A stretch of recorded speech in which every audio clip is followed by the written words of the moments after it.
दोस्तों, सोना एक बार फिर आम आदमी की पहुंच से दूर होता नजर आ रहा है। कीमतें इतनी तेजी से बढ़ रही है कि हर किसी के मन में एक ही सवाल है, आखिर सोना जा कहाँ रहा है। लेकिन इस बार सोने की इस तेजी के पीछे सिर्फ डॉलर या अमेरिकी ब्याज दरें नहीं है, असल खेल कहीं और चल रहा है। भारत के पड़ोस में चीन चुपचाप बड़ी मात्रा में सोना खरीद रहा है और बताया जा रहा है कि चीन जितना सोना खरीद रहा है उसका पूरा आंकड़ा आधिकारिक रिकॉर्ड में भी दिखाई नहीं दे रहा। यानी जो खरीदारी सामने दिख रही है, असली खरीदारी उससे भी बड़ी हो सकती है। और यही वजह है कि ग्लोबल मार्केट में सोना $4700 प्रति औंस के पार पहुंच गया है। अब सवाल यह कि चीन आखिर इतना सोना क्यों खरीद रहा है? क्या चीन की ये खरीदारी सोने को और महंगा करने वाली है? और अगर आप भारत में सोना खरीदने की सोच रहे हैं तो क्या अभी खरीदना सही वक्त है या फिर थोड़ा इंतजार करना चाहिए? आज के इस रिपोर्ट में इन्हीं सवालों का जवाब समझेंगे।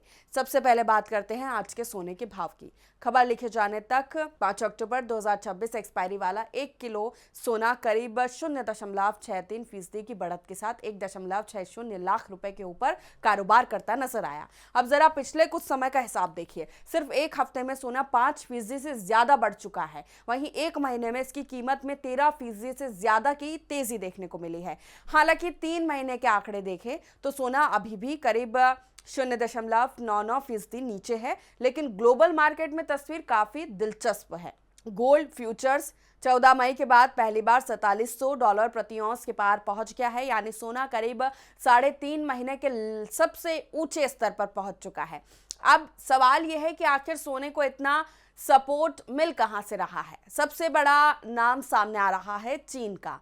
चीन पिछले कई महीनों में लगातार सोना खरीद रहा है और यहां कहानी सिर्फ इतनी नहीं है कि चीन का केंद्रीय बैंक कितना सोना खरीद रहा है। असल बात यह है कि चीन की कुल खरीदारी आधिकारिक आंकड़ों से कहीं ज्यादा दिखाई दे रही है। जून में चीन ने लंदन के ओटीसी मार्केट के जरिए 40 टन से ज्यादा सोना खरीदा। बताया जा रहा है कि 2025 की शुरुआत के बाद से ये चीन की दूसरी सबसे बड़ी मासिक खरीदारी थी। वहीं चीन के केंद्रीय बैंक ने जून में आधिकारिक तौर पर करीब 15 टन सोना खरीदा। यानी ओटीसी मार्केट के जरिए खरीदारी आधिकारिक खरीद से करीब 167% ज्यादा रही। अब मई का आंकड़ा भी कम चौंकाने वाला नहीं है। मई में चीन ने ओटीसी मार्केट के जरिए करीब 48 टन सोना खरीदा, जबकि आधिकारिक आंकड़ों में खरीदारी करीब 10 टन बताई गई।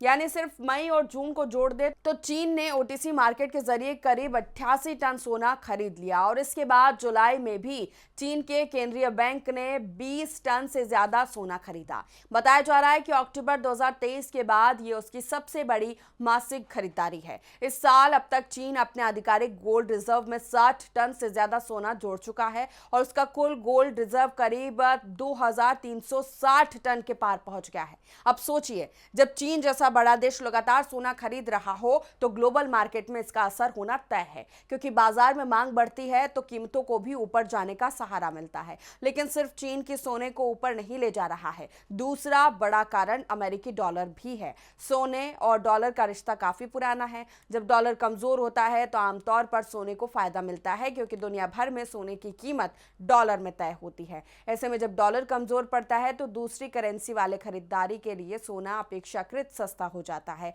और इससे सोने की मांग बढ़ सकती है। इसके साथ ही अमेरिकी बॉन्ड यील्ड और फेडरल रिजर्व की ब्याज दरों को लेकर अनिश्चितता भी गोल्ड के लिए काफी अहम है।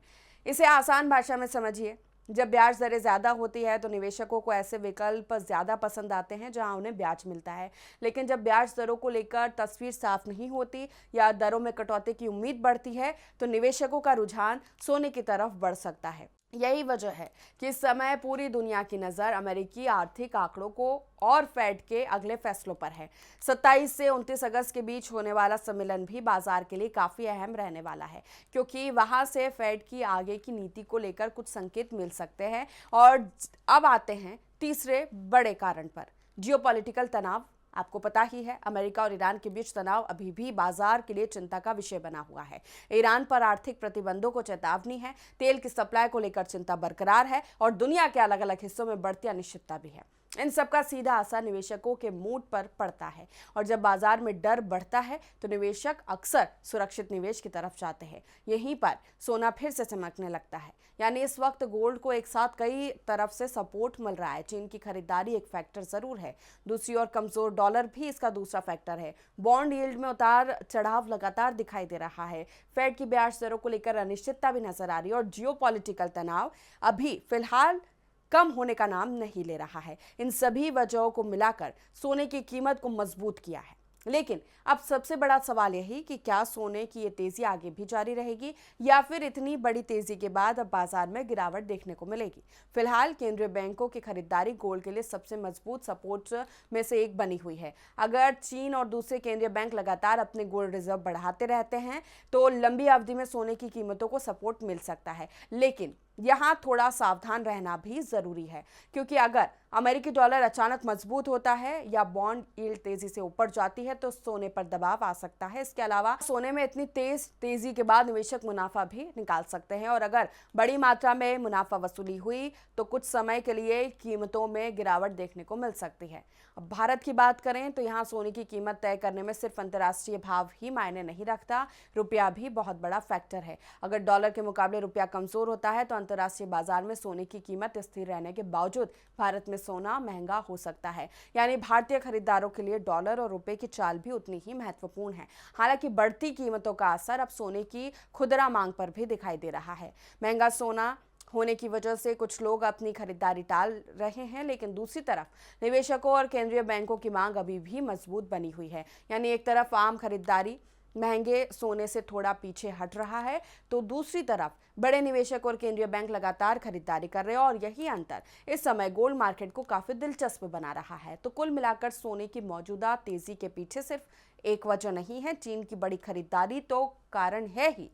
जैसा आपको बताया, कमजोर डॉलर भी एक बड़ा फैक्टर है, अमेरिकी बॉन्ड यील्ड भी फैक्टर है, फेड की ब्याज दरों को लेकर अनिश्चितता भी भूमिका में है और दुनिया में बढ़ता जियोपॉलिटिकल तनाव इन सब का मददगार है। ये सभी फैक्टर इस समय सोने को सपोर्ट कर रहे हैं। भारत में सोना 1,60,000 रुपए के ऊपर पहुंच चुका है और सिर्फ एक महीने में इसकी कीमत 13% से ज्यादा बढ़ चुकी है। अब आगे सोना कहां जाएगा, ये काफी हद तक चीन की खरीदारी, डॉलर की चाल, बॉन्ड यील्ड और फेड के अगले कदम पर निर्भर करेगा।